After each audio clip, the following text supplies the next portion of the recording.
हो गए हैं।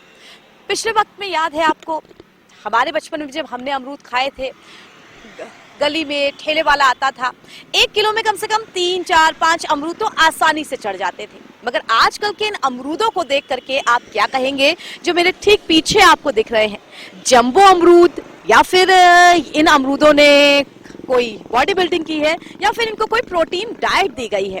खैर, फलों का दौर है, हाइब्रिड का दौर है, तो फल बदलते रहते हैं, अलग अलग नस्ल के जो फल फूल है वो आते रहते हैं। तो आज अपने इस खास कार्यक्रम में हम आपको बताएंगे इन जम्बो अमरूदों के बारे में कि कहां से ये अमरूद आए हैं, इन अमरूद को लेकर के जो दर्शक हैं, जो खरीदार हैं, वो क्या सोचते हैं, वो किस प्रकार आ रहे हैं। हम पहुंचे हैं राजधानी लखनऊ में, हजरतगंज में ये मार्केट लगता है। मेरे ठीक पीछे आप देख सकते हैं जो ठेले लगे हैं उनमें तरह तरह के फल हैं, और ये अमरूद जो हैं वो सबसे ज्यादा हैं। काफी बिजी ये रोड रहती है। ये अमरूद जो कि आगे आप देख सकते हैं कि बैल है जो ठेले पे लद के ये आए हैं। तो ये अमरूद आए कहाँ से हैं, कैसे इनकी बिक्री हो रही है, आइए उस बारे में बात करते हैं। भैया आपका नाम क्या है? मोहम्मद अमन। अमन, ये अमरूद आप कहाँ से लेकर के आए हैं? ये साहिबाबाद दिल्ली मंडी से लाते हैं हम अमरूद। ये रतलाम की अमरूद है, एमपी की। ये यहाँ ला के बेच रहे हैं हम। सही बिक रही है ये अमरूद, बहुत बढ़िया बिक रही है। जो लोग खरीदारी करने आते हैं वो थोड़ा आश्चर्य नहीं होता, जैसे कि मुझे हुआ कि इतना बड़ा साइज कैसे हो गया इसका? ये ऐसी पैदावारी होती है इसकी अमरूद की, ऑटोमेटिकली ऐसी पैदावारी होती है। रतलाम में होती है, रतलाम की अमरूद रहती है, एमपी की। हाँ जी। तो जहाँ ये मंडी में बिक्री आ रहे हैं, वहाँ पे जो हमारे पुराने देसी अमरूद हुआ करते थे, क्या वो कम आ रहे हैं या फिर अभी इनकी डिमांड ही ज्यादा है? इनकी डिमांड हो गई है अब ज्यादा, हुए तो कम आ रहे हुए भी बिकने, लेकिन उनकी डिमांड नहीं है। लोग बाग इनकी डिमांड कर रहे हैं। मीठी अमरूद है ये, बहुत कम बीज होते हैं, सॉफ्ट होती है ये, देखने में ऐसी रहती है। हाँ हाँ, सॉफ्ट होती है, मतलब कम बीज होते हैं, खाने में बहुत मीठी होती है, देखने में कड़क लगती है। खाने में बुढ़ा आदमी भी खा सकता है इस अमरूद को। हाँ जी, मसूड़ों से भी खा सकता है, बहुत मीठी रहती है अमरूद। मतलब मेन चीज ये है कि ये देसी अमरूद के मुकाबले थोड़ा मुलायम रहता है। हाँ, बहुत बढ़िया रहता है, मुलायम। देखने में ये ऐसी लगता है जैसे केड़ा हो। हाँ। अच्छा, अगर दाम की बात करें तो सबसे कम से लेके सबसे महंगे तक कितने में बेचे आपने? 120 तक बेचे हैं, कम में 80 तक, बस 80 रुपए किलो तक। अच्छा, 80 रुपए किलो से लेके 120 रुपए किलो तक आपने बेचे? ये बेचे अब बिक रहे हैं, खूब बिक रहे हैं। अच्छा, एक बात तो ये भी बताइए। बेर भी है, मोटे वाले बेर भी अच्छा, हैं। मोटे वाले बेर, हाँ जी, मतलब बेर का जो साइज है वो भी बड़ा हो गया है, बेर भी जो है बड़े हो गए हैं। ये अमरूद की बात करें तो 1 किलो में कितना अमरूद चढ़ पाता है? 1 किलो में 2 भी चढ़ जाते हैं, कभी कभी 1 भी चढ़ जाता है। एक भी अमरूद होता, 2 भी चढ़ जाते हैं, बस। और फल का व्यापार आप करते होंगे और भी लोगों को देखते होंगे मंडी में, ये कब से ज्यादा आने शुरू हुए या इसी साल इनकी डिमांड सबसे ज्यादा है? पहले हमने जयपुर में बेचा था, ये राजस्थान में, जयपुर में। अब हमने लखनऊ आके बेचा। हम गुड़ बेचते हैं, गुड़। हाँ, 2 महीने गुड़ बेचते हैं, 2 महीने अमरूद बेचते हैं। पिछले साल जयपुर में बेचा था हमने गुड़ और अमरूद। अब की साल हम यहाँ लिए लखनऊ। अब हम लखनऊ बेच रहे हैं, बढ़िया बिक्री हो रही है इस अमरूद की। कितने दिन से आप बेच रहे हैं? कम से कम लगभग 15 दिन हो गए हैं, 15 दिन और रहेगी, 1 महीने तक आती है ये अमरूद। और मुनाफे का सौदा है, मुनाफा मिल रहा है? मुनाफा मिलता है बहुत। मुनाफा मिलता है। हाँ जी, लोग पसंद कर रहे हैं? लोग भी पसंद कर रहे हैं और बढ़िया भी रहती है। तो लोग भी पसंद कर रहे हैं और मुनाफा भी मिल रहा है, ये कहना है उन विक्रेता का जो अमरूद बेच रहे हैं। आइए आगे चलते हैं और भी विक्रेताओं से बातचीत करते हैं, और अगर फल खरीदने वाले कोई हमको मिल जाते हैं तो उनसे भी सीधी सीधी बातचीत करेंगे कि ये बड़े साइज के अमरूद उन्हें कैसे लगे।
खबरों का सारथी।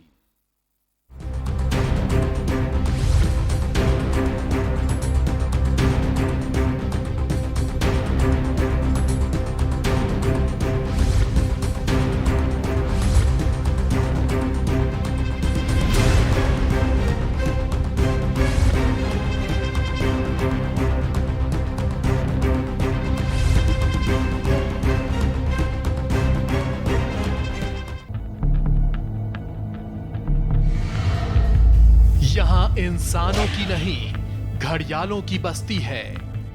यहाँ आम नहीं, बबूल उगता है।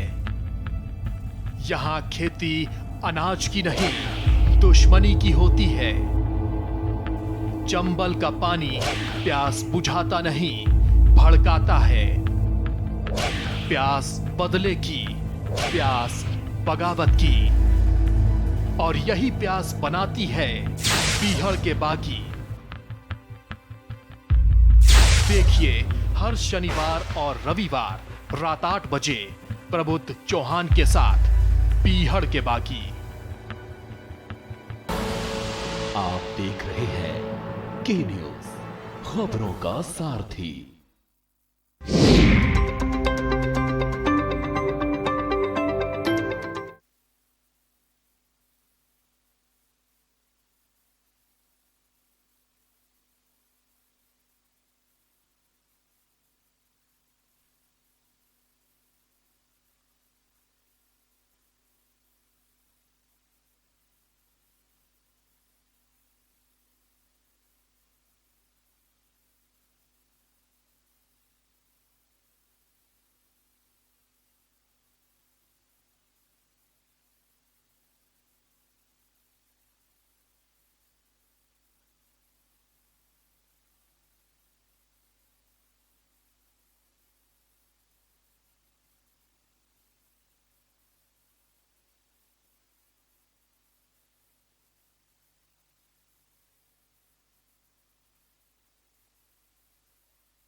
खबरों का सारथी।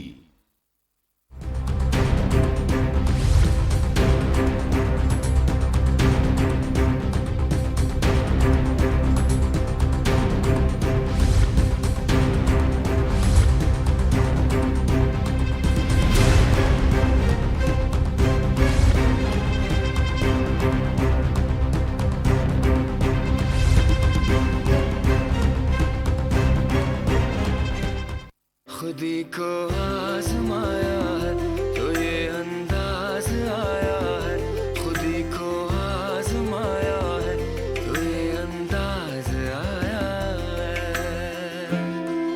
तुम में भी मैं हूं, शुद्ध प्लस पान मसाला। हमारे साथ राजकुमार विश्वकर्मा जी हैं। कोई भी भर्ती निकलती है तो उसमें आरोप ज़रूर लगते हैं कि धांधली हो रही है। इतने लोगों को रोज़गार देते हैं, लेकिन आपके पुलिस विभाग का इंफ्रास्ट्रक्चर ही नहीं ठीक है। आपके पास अपनी बिल्डिंग नहीं, किराए की बिल्डिंग में आप अपना ऑफिस चला रहे हैं। ना सिर्फ इंफ्रास्ट्रक्चर नहीं है आपके पास में, और जो स्ट्रेंथ है पोस्ट की वो भी आधी है। अक्सर भ्रष्टाचार के आरोप लग जाते हैं, तो भ्रष्टाचार को रोकने के लिए आप क्या कर रहे हैं? हम लोग बहुत ध्यान दे रहे हैं, अपने ऑफिसर्स जितने उनको टाइट भी किया हुआ है।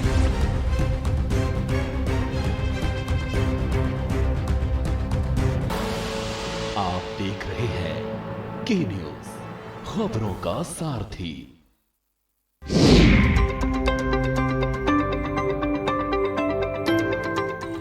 तो दर्शकों, जिस तरह हम लगातार बातचीत कर रहे हैं हाइब्रिड फ्रूट्स के ऊपर, खास तौर से हाइब्रिड अमरूद जो इस समय हमें मार्केट में दिख रहा है, उस पर हम लोग समझना चाह रहे हैं कि आखिर ये फल आया कहाँ से। क्योंकि अगर हाल फिलहाल इनकी 3-4 साल पहले की बात देखें या बचपन से हम समझें तो अमरूद हम लोगों ने बहुत ही छोटा देखा है, लेकिन ये हाइब्रिड अमरूद कॉन्सेप्ट कहाँ से आया, चीज़ें कैसे बनी, इन सब पे बातचीत करने के लिए हमारे साथ अपूर्व जी मौजूद हैं। अपूर्व, बहुत स्वागत आपका हमारे कार्यक्रम में।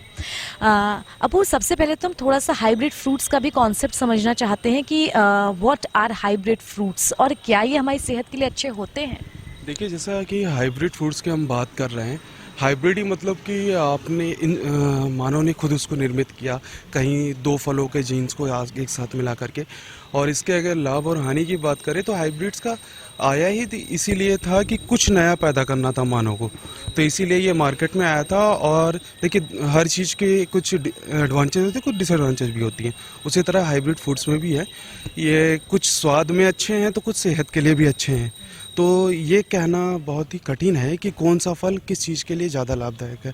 जैसे आजकल आम की बात करें तो आमों में कई सारी वैरायटियाँ वो मिक्स करके हर साल ही कुछ ना कुछ नया आ जाता है, जैसे अंगूरी हो गया, और दुनिया भर के नई नई वैरायटी विकसित हो रही हैं। तो ये कहना बहुत ही कठिन है कि हाइब्रिड हमारे सेहत के लिए या फिर आने के लिए मार्केट के लिए अच्छा है या ख़राब है। हाइब्रिड का कॉन्सेप्ट अगर हम समझने की कोशिश करें, अगर अमरूद में इसको लेकर के आए, क्योंकि हाल फिलहाल के दिनों में हमने देखा है कि बहुत बड़ी मात्रा में जो हाइब्रिड अमरूद हैं वो हमारे आसपास के मार्केट में बिक रहा है, इसका कॉन्सेप्ट कहाँ से आया, ये कब से देखे जा रहे हैं? देखिए, इसमें लोगों को जानकारी नहीं है। कई सारी, जैसे अभी अमरूद की बात हो रही है, तो ये एक तरीके से हाइब्रिड फल नहीं है।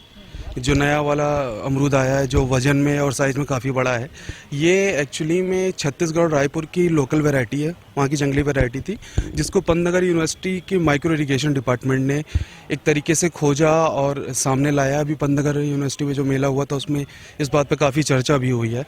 इसकी खासियत ये है कि इसका वजन 300 ग्राम से लेकर के 1.5 किलो तक भी जा सकता है, और स्वाद में भी अच्छा है। और नॉर्मल जो यूपी में पहले इलाहाबाद के अमरूद फेमस है उस, और जियो आइडेंटिफिकेशन वहाँ का जीआई भी है अमरूद का, इलाहाबाद का।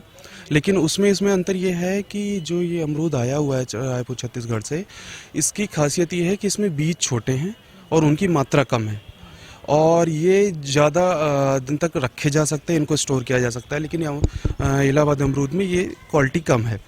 और दूसरी चीज़ ये कि पहले इसको हम रायपुर छत्तीसगढ़ का लोकल भी नहीं आप कह सकते, क्योंकि ये 20 राज्यों में इसकी पौधशालाएं विकसित की जा रही हैं। अच्छा, एक टर्म जो बहुत ज़्यादा यूज़ होता है आजकल, बैक टू ऑर्गेनिक। तो ये जो हमारे फ्रूट्स हैं, क्या ये जो ऑर्गेनिक खाद है, जो देसी हमारा तरीका है, उनके बल पर इनको पैदा किया जा सकता है, या फिर तमाम तरीके के केमिकल्स और पेस्टिसाइड्स डाल के ही उगेंगे? देखिए, करंट टाइम में जो सिचुएशन है ज़मीन की, हमारी मिट्टी की, अगर हम कुछ भी उत्पादन करने जाते हैं सबसे पहले मिट्टी की बात आती है। तो हम धीरे धीरे इतना हमने पेस्टिसाइड यूज़ कर दिया हरित क्रांति के बाद कि हमने उसकी एक तरीके से हमने अपनी मिट्टी को ख़त्म कर दिया है। तो जो आजकल बात हो रही है ऑर्गेनिक की, तो हम अगर कहें कि हम कल को ऑर्गेनिक पैदा कर लेंगे तो वो नेक्स्ट टू इम्पॉसिबल है, वो मुमकिन ही नहीं है। क्योंकि ऑर्गेनिक को कोई भी उत्पादन को ऑर्गेनिक बनाने के लिए मिनिमम 3 साल का हमें टाइम लगता है। और 3 साल ये किताबों में लिखा है, अगर हम अपने भौतिक विज्ञान पे जाएं और अपने शास्त्रों पे जाएं तो मिनिमम 5 साल का टाइम चाहिए होता है एक मृदा को अपनी गुणवत्ता पाने के लिए।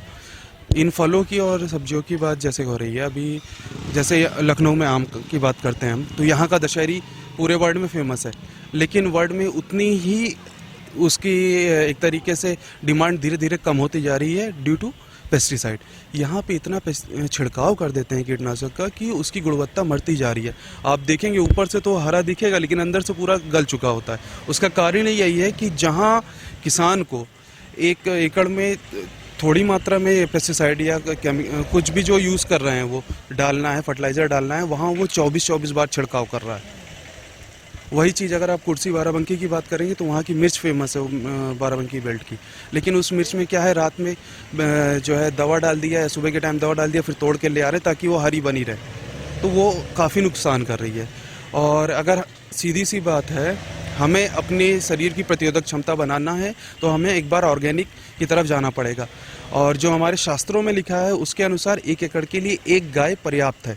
अगर वो 1 गाय, पहले हम लोग क्या करते थे कि हमारे पिताजी ने भी यही किया कि गाय चराने का काम, वो खुद एक एग्रीकल्चर साइंटिस्ट हैं, लेकिन उनको गाय चराना उस टाइम काफ़ी अच्छा लगता था, आज भी उस चीज़ को कहते हैं। उसका कारण ये था कि जब गाय खेत में जाएगी तो वो उसके खुर से एक बार मिट्टी ऊपर नीचे हो जाएगी, उसके बाद जो मलमूत्र उसका होगा उससे जो मिट्टी की क्वालिटी है वो धीरे धीरे बढ़ती जाएगी। जो हम आज पैकेटों में वर्मी कंपोस्ट बेच रहे हैं मार्केट में, वो नौबत ना आती अगर हम अपने पास जानवर रखे होते। तो हमारे दर्शकों को क्या राय देंगे जो इस तरह के हाइब्रिड फ्रूट्स या अलग अलग क्वालिटीज़ के फ्रूट्स होते हैं, उनके प्रोडक्शन पे ज़्यादा हमें जोर देना चाहिए, या जो हमारे पुराने देसी फ्रूट हैं देसी खाद डाल करके उनके प्रोडक्शन पे ज़्यादा जोर देना चाहिए? देखिए, मेरे ख्याल से तो देसी नुस्खे पे ज़्यादा जाएं। जो हमारी पुराने फल या सब्जी या अनाज थे उनके ऊपर ज़्यादा ध्यान दें, क्योंकि आजकल एक प्रथा चल रही है, लोग मिलेट्स में ज़्यादा यूज़ कर रहे हैं, तो मोटे अनाज पे ज़्यादा जा रहे हैं। बट मोटा अनाज धीरे धीरे ख़त्म हो रहा है। कभी गोंडा और पूर्वांचल की बेल्ट अपने कोदो, सांबा, इन सब के लिए फेमस थी, लेकिन आज वो पूरी तरीके से गायब है। शक्कर चीनी करके एक चावल आता था, उसके लिए फेमस थी, वो आज गायब है। उनकी न्यूट्रिटिव वैल्यू बहुत ज़्यादा हाई थी, और वही न्यूट्रिटिव वैल्यू की अब धीरे धीरे हमें ज़रूरत है, क्योंकि एक बार तो ये कोरोना आके चला गया, हो सकता है आगे आने वाले टाइम पे फिर कोई नया वायरस या नया बैक्टीरिया आए जिससे हमें दिक्कत हो। हम तभी बचाव कर पाएंगे, हमें वैक्सीन भी तभी बचा पाएगी जब हम अंदर से मजबूत होंगे, और उसके लिए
आप देख रहे हैं के न्यूज़, खबरों का सारथी।